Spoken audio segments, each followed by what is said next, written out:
on this episode of Meet the Missionary, we're going to talk to you about your life as a missionary priest. And so would you mind just introducing yourself and telling us a small bit about yourself before we begin? Okay, I'm Fr Brendan Cooney, a member of St. Patrick's Missionary Society, which I joined in 1958. I had a very normal upbringing in Dublin, privileged in many ways that both my father and mother were working and had steady incomes, and we were never too pinched for resources. Apart from that, nothing unusual. I wasn't great at either football or hurling, swimming, cricket, tennis were my outlets, and also acting. I was a member of a couple of amateur groups that did operettas on Gilbert and Sullivan. Passed the Leaving Cert after doing very little study, and went to Kiltegan, sent to the university in Cork, and because I had done psychology, Rome had just put out a letter that people in seminaries should have a psychologist among the staff. So myself and the other man who did it, the late Father Joe Kelly, were sent to Rome, and that was just magnificent because it was for the 4 sessions of the Vatican Council, all of which, well, not every day, but all 4 sessions we attended, from the opening in October 1962 to the closing in December 1965. And that was a magnificent 4 years in Rome. And then I was ordained and sent on the missions. Yeah, so where did your missionary journey begin? Like, what was your first appointment after ordination? My first appointment was to Minna in northern Nigeria, and I remember going to the Nigerian embassy in Rome, telling them that I was appointed there and expecting them to be delighted, but they weren't even vaguely interested. But while I was waiting, there were a few newspapers, and one of them was the Northern Nigerian, and the headlines on the front page were "Body Found in Minna Lake." So that wasn't a great introduction to Minna, although my 5 years in Nigeria, I don't think I ever saw Minna mentioned in the front page in that paper again. And so your feelings as you boarded the plane for the first time to Nigeria, how'd you feel? Very mixed. Well, to say for the first time is kind of not fully explanatory.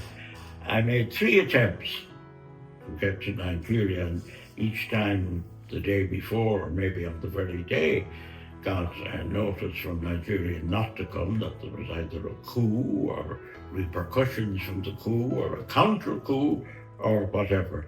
So this was the 3rd time or 4th time that I was going, and I knew if I didn't get out that time, I'd be deployed somewhere else. As it happened, a telegram was sent to my home from Kiltegan, yet again not to travel, that there was another uprising in Nigeria. But I had just left, and my mother sent that to KLM in Amsterdam. She knew I was traveling via Amsterdam, but somehow or other it never got to me. And so I flew out, now leaving from Dublin, feeling very mixed. As I say, the body in the Minna Lake wasn't a great introduction to Minna. And then leaving her parents, at that time we had a 3-year tour, as they called it. In other words, you wouldn't get home for 3 years. So leaving the parents, the family, relatives and friends, that was very difficult. And I had not great feelings about what was going on in Minna with all these coups and counter-coups and people being shot and so forth.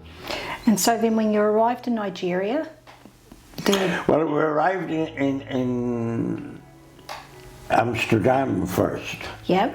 And I remember coming down in the morning. We overnighted in Amsterdam into the hotel lobby, hoping to hear that there had been yet another coup and I could go back home. But that wasn't so. Although there had been, we didn't hear about it. So we proceeded onto the plane. I was going with a very experienced man who was returning from his holidays, Father Charlie Napier, who was Vicar General of Minna. So he more or less held me by the hand as we boarded the plane for the 6 or 7 hour. So that must have been reassuring then, going with someone. You weren't on your own. Oh, it was. It means that I wouldn't be landing in Nigeria not knowing what to do or who to meet or anything. It was very reassuring. But when we got off the plane, we were wearing our white satans as we were instructed to. When we got off the plane, there was this huge crowd running towards the plane, shouting, and people on camels, and people on donkeys, and people running, people on bicycles. But I noticed they nearly all had weapons, a machete for used in farming for cutting low grasses and things like that. I thought they were all out to welcome me. No, the next thing I heard shooting and saw people dropping. And I was very worried at that. But with Father Charlie by my side, we raced to the entrance of the airport and got there without further ado. But I did see people dropping on the ground all right. And when we got in, there along the walls of the arrivals hall were bodies stacked up about 2 to 3 feet high. And I gasped and I said to Father Charlie, Charlie, look at the bodies. And he gave me a nudge in the ribs and said, pretend you don't see them, pretend you don't see them. So that wasn't a great introduction. So you must have been thinking, what have you got yourself into? Very much, very much. And the SMA were in charge of the diocese where the airport was, Kano, and Charlie being experienced. Luckily, we managed to get a taxi to the mission house and met the parish priest there, who was like a zombie because all of his parishioners had been killed the night before. So we stayed the night there and managed to get a plane the next day from Kano, where I had landed, to Kaduna, which was the nearest airport to Minna diocese. And we were shot at again in Kaduna. There was rioting there as well. And I saw, in fact, a man whom I later identified as the military governor shooting a soldier in the head, I think, for looting, and as an example to others. So when we got to the mission, we were received very kindly by the SMA fathers in Kaduna, but I was very shook, and in fact didn't eat or drink anything for about 2 days. And so when you got to your first home on the missions, what was that like? Like once your first home where you were going to be living? Well, that wasn't too reassuring either, because actually the bishop came up from Minna to collect us with the driver and armed police, and he was in a terrible state himself. This crisis, Father, why did you come? Why did you come? Well, I said, well, I was asked to come. Oh, I sent a telegram. He said, well, I said, I didn't get it. And so we sat into the car and journeyed for 4 or 5 hours. Very hot, very dusty roads, trying to avoid police blocks and soldiers up around because we didn't know whose side they were on. And eventually when I got to the house, as I say, I hadn't eaten or drunk anything. I got to the house about 3 o'clock, and I said, there was another priest there. I said, oh God, I'm starving, can we do anything? Oh, he said, no, not at 7 o'clock. I said, what do you mean not at 7? Well, he says the cook doesn't come in till 7 o'clock. But I said, I can cook if there's anything there, I can cook it. Oh, he said, the stove, the old wood stove, he says, it's not put on till 7 o'clock. So I couldn't, in fact, we couldn't even make a cup of tea. So the bishop brought me up then and told me I'd come at a very bad time and he had enough trouble and so forth. And I wasn't very impressed by this. And I said, you know, if you would like me to go back home, I'll go tomorrow if you wish. You know. Oh, no, Father, he says, no, you must stay here. Then I was shown to my room, which even though the bishop lived in a very big house and nobody else there in the house with him, I was shown over to what had been called the staff quarters, which is just a little hut built on the edge of the garden, if you could call it such, of the house. And it had a bit of net wire put around it to stop the mosquitoes, which it didn't. So all in all, oh yes, the first night I hung up my satan and clothes, a new suit which I had bought in Cleary's in Dublin, at the expense of Kiltegan. When I woke up in the morning, all my clothes were gone. Somebody had broken in and stolen everything, even stuff from my case. So again, not a great impression. I think they didn't steal my underwear, as far as I remember. I must have had the short trousers or something, but that was about all.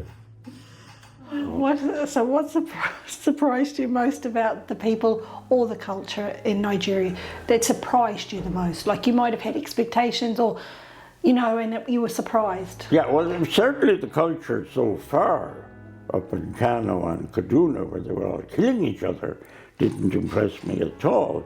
But then I found when I come down to Minna, they're completely different people, much quieter and much shyer.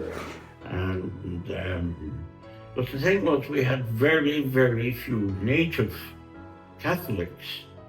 Again, a lot of our Catholics would have been Igbo, because the Igbos were, they were Christian, and an awful lot of them were Catholic.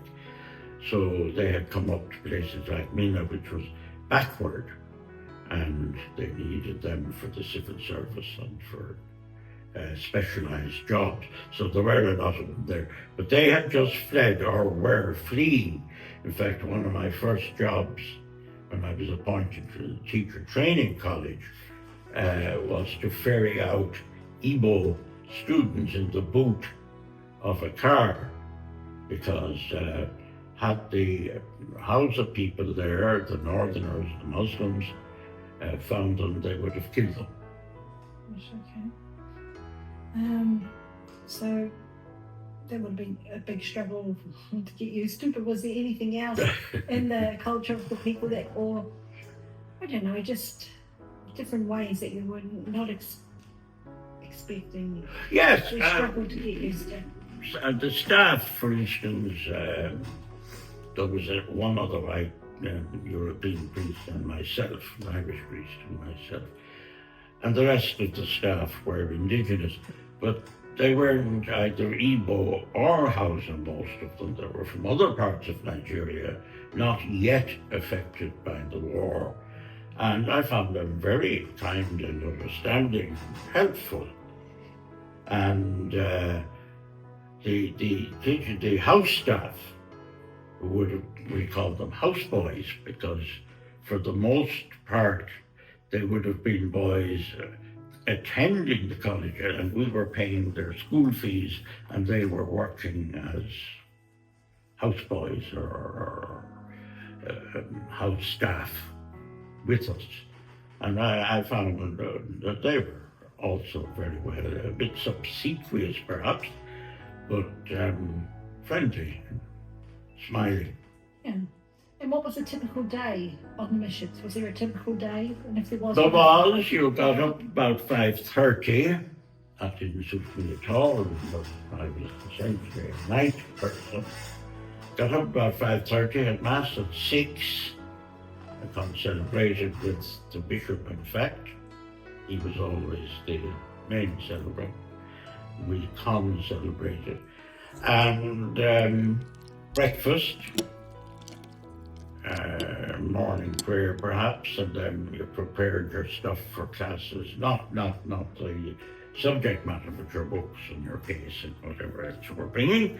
And then, because I was living with the bishop, I had to be transported. The teacher training college had a car and a driver, and he came in and collected me and brought me out. And I spent the day there until about 2 o'clock. And the bishop had told me that I could then have a rest until 3 o'clock, and then I would be his secretary until about 10 o'clock in the evening. So the day was certainly busy. that was your typical day too. Yes, Yeah. that would be a very typical day. And this kind of work you were doing, it was just mainly in the parish? No, I had very little to do with the parish. If priests were away or something at the weekend, I would substitute for them. But my day I was in education. In education, okay, in schools. And what was the toughest challenge that you faced on the missions? Well, I had never taught myself, and here I was thrown into a college that were training teachers who had returned for further education to advance their career. And as I say, I was supposed to be teaching them methodology, teaching, and the science and history of teaching.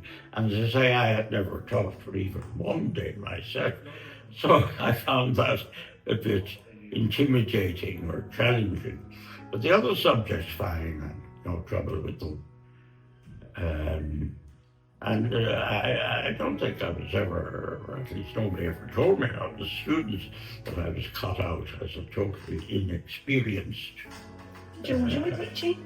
I did, yes. Yeah. I did enjoy teaching. Yeah, it would have been a good way to meet the people. Oh, it was a great way, yeah. And they took great trust in you, and thought you were brilliant when you weren't, And of course, English would be just a second language to them, and the classes were all in English. So if you wanted to impress, you could come out with a few big words, or as they called it, heavy grammars, and they'd be very impressed, Did you ever feel homesick? At the beginning, yes, oh, very, especially listening to the BBC World Service shortwave. You could just hear the talk through the crackling, and to imagine the guy sitting at his desk in London and someone pushing lights up and down, and that he'd go off then for a meal with his girlfriend or something afterwards, and you might be sitting out on a mound somewhere during the holidays, the highest mound, little hill you could find anywhere near the mission, in desperately hot. Yeah. Well, no lights, no electricity, no running water. And what helped you through when you were feeling? Was there anything that helped you through those feelings of being homesick? But two things. One, there didn't seem to be any option, because at that time you were never asked whether you liked a place or whether you would like to go to any place. If you didn't like the place, you certainly never asked that. So, what option was there? And then I suppose my faith, I had willingly joined this missionary society, and this is where I am. I didn't see any alternative to it, so put the head down and Was there tried to times grind that it. got really tough that you felt like leaving? Oh, very much. Oh, very much. I felt like leaving a lot of the time, but that feeling like leaving wouldn't get me on a plane and home to Dublin or anything like that. So, as I say, you just hunkered down. And then, the other priests there were a great help. You talk about they have problems too. We always, for instance, after our late night meal, which we call dinner, well, no, it was before the dinner. We all sat out, the boys put out. We had fairly comfortable armchairs, and they put them outside because, the temperature was far too warm inside. And we sat out and had a few drinks, mostly soft drinks, but there was beer there for anybody who wanted. And I got a taste for the beer. I was drinking the soft drinks first, and the beer, you were so thirsty, it was so warm, you were sweating all the time. So you were very thirsty, and there were big pint bottles of beer from the fridge. We had although we had no electricity, we had a fridge that worked off a wick that had to be trimmed to the exact level that they were supposed to be, otherwise they smoked, and the fridge didn't cool at all. But we had that. That was one great end to the day. Did you ever preach a homily that went very wrong? Like maybe because of language? Or... Oh yes, I preached a lot of them. And it was mostly a case of, if you didn't have the language, I got the language after a while, but if you didn't have the language, you worked through an interpreter. And it was mostly cases of that you must do this or you should do this. And he would say, you must not do this and you should not do that. And you'd see the faces wonder what have I said, But not as bad as a colleague of mine who was preparing in his parish for the visit of the emir, the local ruler. So we said, now, we've got to put up a good show. My ruler was a Muslim, and we were the Catholic mission. So he said, well, we had a long road, or not road, I suppose, a passage of some kind in the dirt leading up to the house. And he said that would have to be painted with white stripes for His Excellency to go up in the middle of them. But what he said was tutu, and the word for white stripes was tuta. So he said tutu, and he said the Christians, He says, you don't want to do any work for preparation? Oh, I did. Well, what he was scouting. And he found out afterwards, of course, that what he had said by using tutu instead of tuta was they should put 2 lines of white excrement. It's a nice word along the passage for His Excellency. And I don't think His Excellency would have been too impressed. Anyway, they solved that before it actually happened. So there were just 2 white lines of paint. But that's the kind of thing that can happen. Yeah. And in the missions, especially in the early days, were there moments, I'm sure there was a lot of moments, where faith felt hard? Or did that ever feel hard? Faith? Yeah. Yes, well it did, because I as you may know, I wrote a little book called Reluctant Missionary, and I was supposed to be the reluctant missionary. And so it was hard, to profess your faith solidly and yet think, I should be out of here, I should be at home. So yes, that was challenging, even though, as I say, I had no intention of going home because I didn't see any possibility of going home. But at that time, yes, your faith would be challenged. Although, funnily enough, the people you were dealing with, especially the catechists, those preparing for baptism, they would give you great faith. They'd be prepared to do a course of over 2 years, every single Sunday, and maybe a full week at times, and to prepare for the baptism, and wouldn't be complaining that it was too long. So I said, well, I got it very easy. I was baptized. I certainly had no say in my baptism. I think I was baptized the day I was born. One of four clutched under the arms of a matron from a clinic. So that way, the people inspired me more. And then some of our priests were absolutely marvelous, especially some of them that have been there for a long time. And we had sisters working there as well, and their job was often very, very difficult. And so that way, yes, your faith would be strengthened. Yeah, that's good. And so how did you see God at work in the lives of the people you served?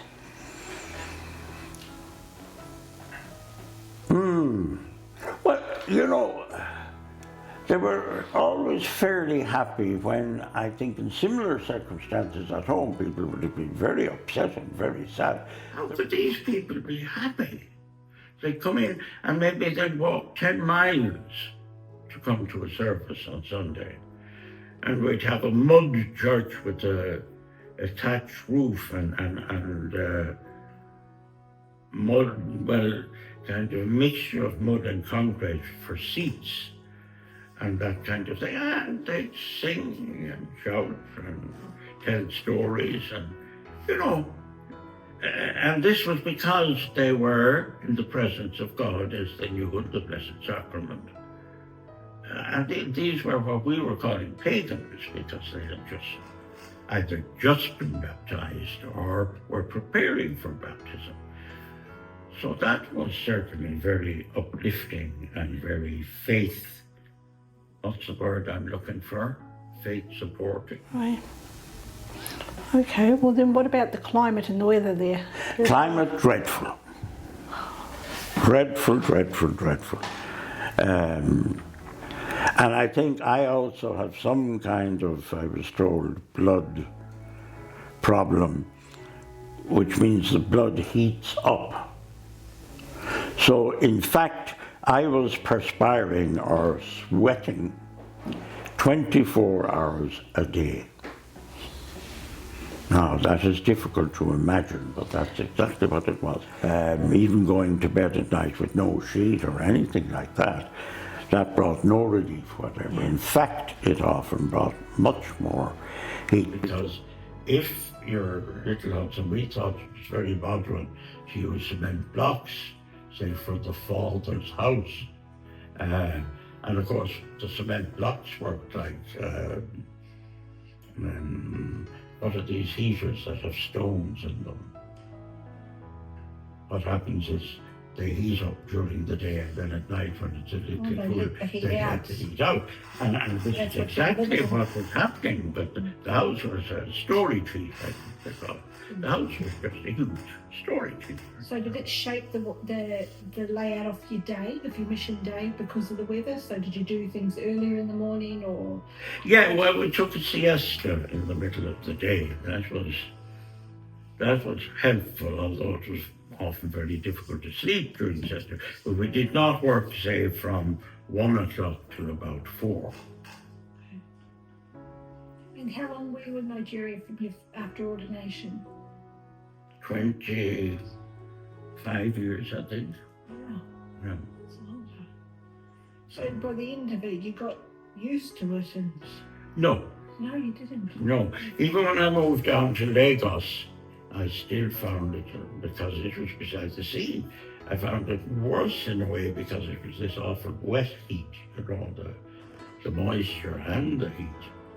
But the only thing was in Lagos, in some parts we had electricity and we had air conditioners, generally 5th or 6th hand air conditioners bought from various European companies who were out to do a job in Nigeria, and then and sold their equipment. Then some of them were like tractors in the wall, especially when the compressor would turn on or off, and the air conditioner would actually jump in the wall. And it was like a bomb going off. But you got used to that even, and you'd sleep. The terror was that while you were trying to sleep, it'd go off because of the outages and the electricity, and that happens almost every day. Sometimes it might happen for a few hours, sometimes for half a day.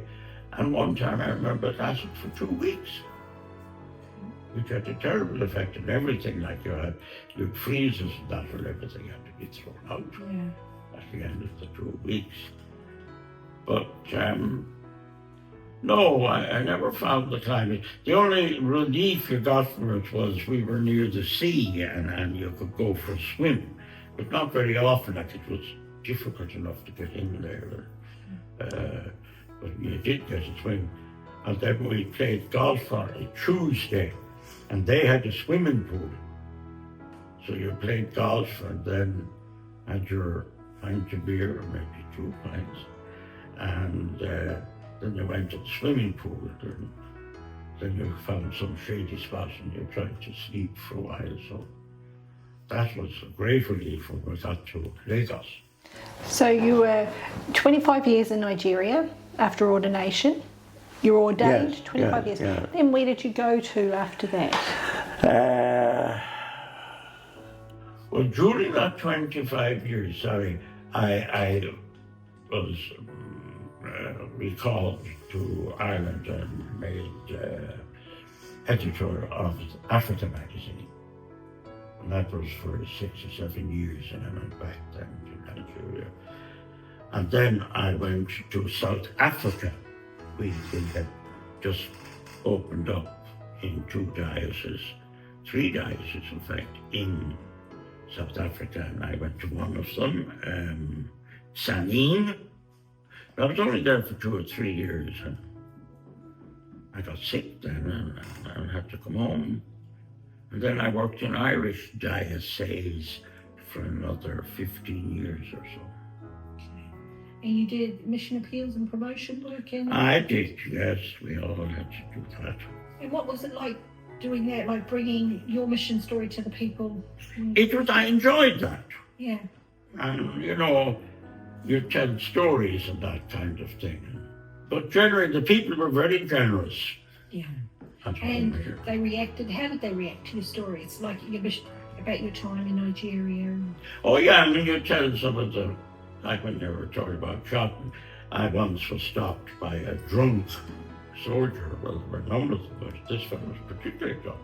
And he put a machine gun into my mouth and accused me of being a spy for, I don't know who, the Russians or something, even though nothing. Well, they were helping the federal troops, all right. So, little stories like that have to do little spice to things.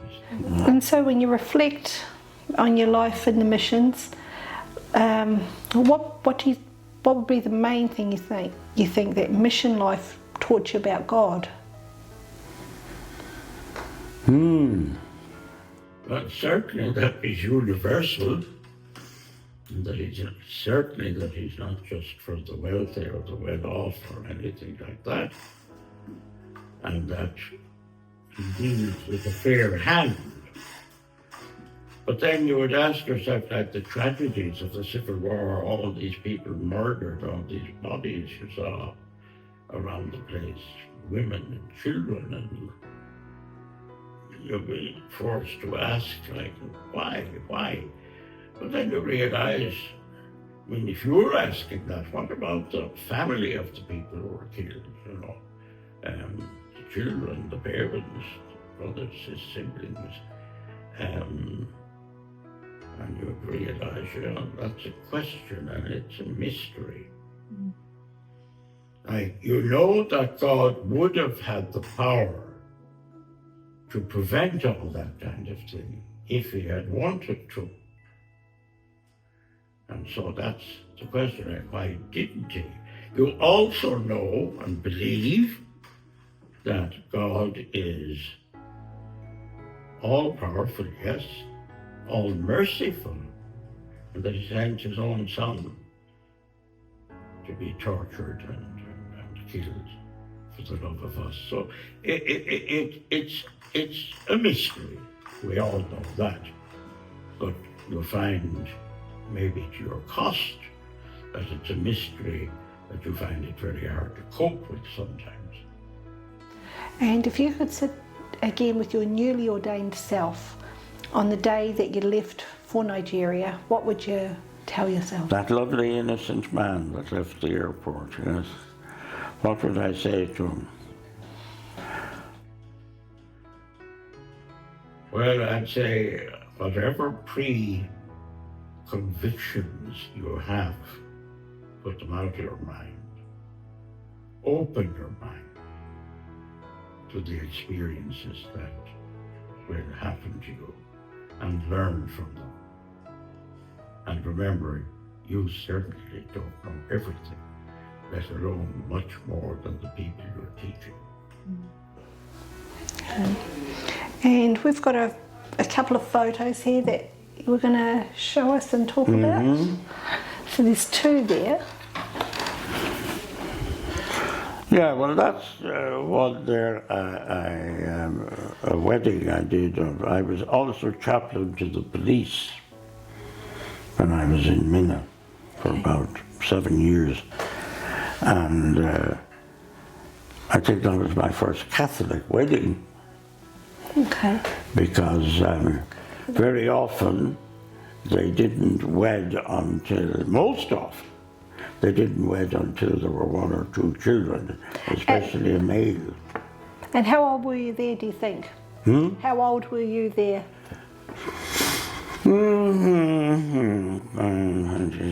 About 29, I think. Okay. 29 sounds better than 30. And that I like to think as my Pope Leo the 14th. Okay, so you tell us about this photo. Well, that was actually taken in South Africa when I was working there. And we just rented out the horses. But since you see these photographs of Pope Leo on a horse down in, where did he work? In South America. Peru. Which country? Pope Leo the 14th. Peru, wasn't it? Peru, yeah. Well, he was a bishop in Peru. Okay. And when he was even a humble priest, he rode around on a horse. So I like to think of that as my Leo the 14th moment. And you see the way I'm sitting on it, not even falling off. Yeah. Yeah. Great. Very helpful. Well, thank you so much for talking to us today. And thank you for giving us your story on life on the missions. Thank you. Thanks very much, Brendan.